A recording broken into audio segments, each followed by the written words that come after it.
P R Sivasankar അല്ല ഒരു second Sri P R Sivasankar ഇവിടെ ഇപ്പോ നിങ്ങൾ പറയുകയുണ്ടായല്ലോ 2013 ഈ ഭേദഗതി കൊണ്ടുവന്നത് ഇവരൊക്കെ ചേർന്നങ്ങിരുന്ന് തീരുമാനിക്കുകയായിരുന്നു എന്ന്. അപ്പോൾ നിങ്ങൾ എവിടെയായിരുന്നു? എന്തെങ്കിലും ഒരു പ്രക്ഷോഭം നിങ്ങളുടെ ഭാഗത്തുനിന്ന് ഉള്ളതായി കണ്ടിട്ടില്ല. ഇനി ഈ മുസ്ലിം പേഴ്സണൽ ലോ ബോർഡിനെ ഈ പറയുന്ന ഭേദഗതി കൊണ്ടുവരുമ്പോൾ നിങ്ങൾ ചർച്ചയ്ക്ക് വിളിച്ചിരുന്നോ?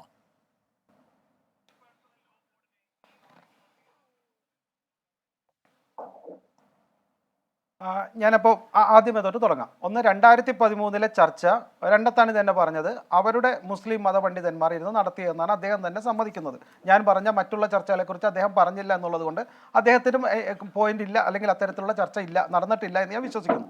രണ്ട്, ഇപ്പോൾ വേണു പറഞ്ഞ പോയിന്റ്, ചർച്ചകൾ നടന്നിട്ടുണ്ട് എന്ന് എണ്ണി റിജു ഡേറ്റ് അടക്കം പറഞ്ഞതിൻ്റെ തെളിവുകൾ ഞാൻ തരാം, അത് വായിച്ചാൽ മതി. രണ്ട് കാര്യങ്ങൾ നടന്നിട്ടുണ്ട്. പല സംസ്ഥാനങ്ങളിലും ജനങ്ങളെ വിളിച്ചുകൊണ്ട് ചർച്ച നടന്നിട്ടുണ്ട്. 9ഓളം സംസ്ഥാനങ്ങളിൽ മുഴുവനായിട്ടും അവിടുത്തെ മതപണ്ഡിതന്മാരെയും മുസ്ലിം പേഴ്സണൽ ബോർഡിനെയും വിളിച്ചിരുത്തി ചർച്ചതിൻ്റെ ഓരോ ഡേറ്റ് അടക്കം കിരൺ റിജ്ജു പറഞ്ഞിട്ടുണ്ട്. അതിൻ്റെ ഹിന്ദി ട്രാൻസ്ലേഷൻ എൻ്റെ അടുത്തുണ്ട്, ഞാൻ വേണമെങ്കിൽ നിർബന്ധമാണെങ്കിൽ വായിക്കാം, താങ്കളുടെ കയ്യിലും ഉണ്ടാകും.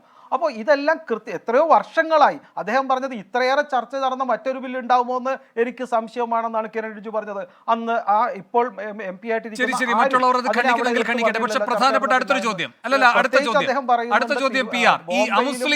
അമുസ്ലിമിനെ ഉൾപ്പെടുത്തണമെന്ന് പറയുന്നത് എന്തുകൊണ്ട്? അമുസ്ലിമിനെ ഉൾപ്പെടുത്തണമെന്ന് പറയുന്നത് എന്തുകൊണ്ട്?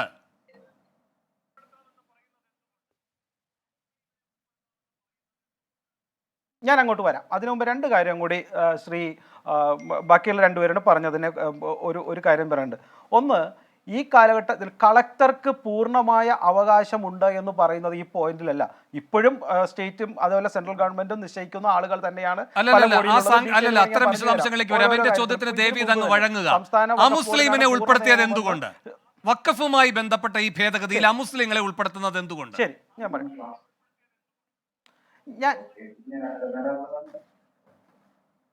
പേജ് നമ്പർ 6 ഈ പറയുന്ന ഒരു ക്ലാരിഫിക്കേഷൻ വരുന്നത്. Provided further that the 2 members have been appointed under the subsection shall be non Muslims എന്ന് പറഞ്ഞിട്ടുണ്ട്. ഞാൻ സമ്മതിക്കുന്നു.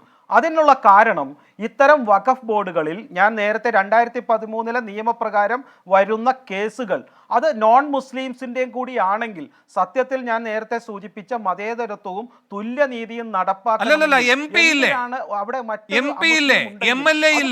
പഞ്ചായത്തുമായി ബന്ധപ്പെട്ട പ്രതിനിധികളില്ലേ, അവർക്കൊന്നും പരിഹരിക്കാൻ കഴിയാത്ത ഒന്ന് ആയി അവർക്കൊന്നും പരിഹരിക്കാൻ കഴിയാത്ത ഒന്നായി ഒരു അമുസ്ലിം തന്നെ അതിൽ ഉണ്ടാകണമെന്ന നിർബന്ധ ബുദ്ധി എന്തുകൊണ്ട്? അമുസ്ലിമിന്റെ നീതി കൊടുക്കാൻ കഴിയുക അമുസ്ലിമിന് മാത്രം, അങ്ങനെയാണോ?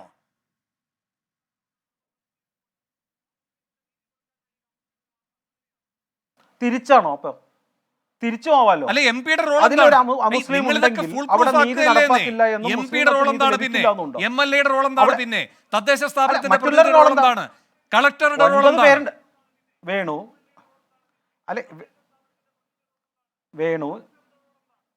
ഞാൻ സമ്മതിക്കുന്നു, ഇതെല്ലാം ഈ 9 പേരുമുണ്ടല്ലോ, അതിൽ 1-2 പേര് അമുസ്ലിമുകൾ ഉണ്ടെങ്കിൽ അവിടെ മുസ്ലിങ്ങൾക്ക് നീതി നടപ്പാവില്ല എന്ന് വിശ്വസിക്കുന്നുണ്ടോ? കൂടുതൽ പേര് സിഇഒയും പണ്ട് നിശ്ചയിച്ചിരുന്നത് സ്റ്റേറ്റ് ഗവൺമെന്റും അല്ലെങ്കിൽ സ്റ്റേറ്റ് വഖഫ് ബോർഡിലാണെങ്കിൽ സിഇഒയും, സെൻട്രൽ ഏരിയയിലാണെങ്കിൽ സെൻട്രൽ ഗവൺമെന്റ്.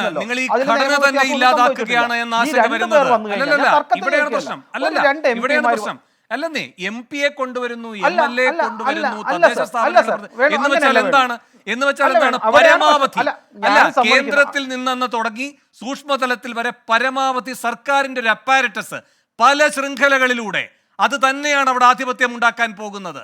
അതാണ് അവിടെ സംഭവിക്കുന്നത്. VPP എന്താ കൈ ഉയർത്തിയത്? VPP അതെ, ഇതില് വേണു സംഭവിക്കാൻ പോകുന്ന മറ്റൊരു ദുരന്തം എന്താ അറിയോ? ഇപ്പോ ഉള്ള നിയമപ്രകാരം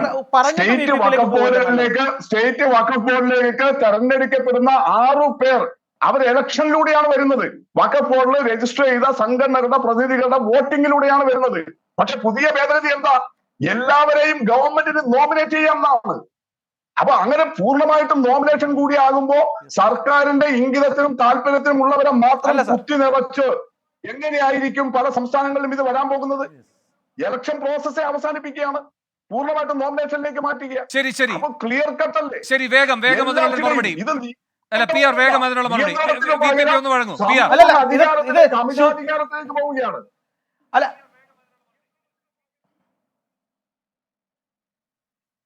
VPP ഒന്ന് നിർത്തിയാ ഞാൻ പറയാം. താങ്കൾ പേജ് നമ്പർ 5 ഒന്ന് വായിച്ചു നോക്കൂ. അതിൽ കൃത്യമായി പറയുന്നുണ്ട് 3 persons have been representative from the Muslim organization having in all India character and the national importance and chairperson of the 3 bodies in the rotation. കൃത്യമായിട്ട് പറയുന്നുണ്ട്. ഒന്നുമല്ല VPP പറഞ്ഞ കാര്യത്തിനുള്ള മറുപടിയല്ല ഇപ്പോൾ താങ്കൾ പറഞ്ഞത്. താങ്കൾ ഇതൊക്കെ അല്ലല്ലല്ല VPP പറഞ്ഞ കാര്യത്തിനുള്ള മറുപടിയേ അല്ല താങ്കൾ വായിച്ചത്. അത് ഇലക്ഷൻ ആണോ നോമിനേഷൻ ഞാൻ പറഞ്ഞത് വായിക്കുന്നത് ഇലക്ഷൻ ആണോ നോമിനേഷൻ ആണോ ഇലക്ഷൻ ആണോ നോമിനേഷൻ ആണോ ആവണ്ട് അദ്ദേഹം പറഞ്ഞത് അല്ലല്ല വേണുവിന്റെ മുമ്പിൽ ബില്ലില്ലേ? വേണുവിന്റെ മുമ്പിൽ ബില്ലില്ലേ? അല്ല എന്റെ മുന്നിലോ പിന്നിലോ ബില്ലുണ്ടോ എന്നല്ല വിഷയം. ഇവിടെ VPP ചോദിച്ചുള്ള മറുപടി നിങ്ങളുടെ ഏകപക്ഷീയമായ സെലക്ഷൻ ആണോ അതോ ഇലക്ഷൻ ആണോ എന്താണ് അതിന്റെ ഘടന? അതല്ല ഞാൻ വായിച്ചത്. അല്ല അതിൽ പറയുന്നില്ല. അതനുസരിച്ച് പേജ് നമ്പർ 5 താങ്കൾ വായിച്ചത് VPP ഉന്നയിച്ച വിഷയവുമായി ഒരു ബന്ധവും ഇല്ലാത്തതാണ്. ഞാൻ വേഗമല്ല വരാം.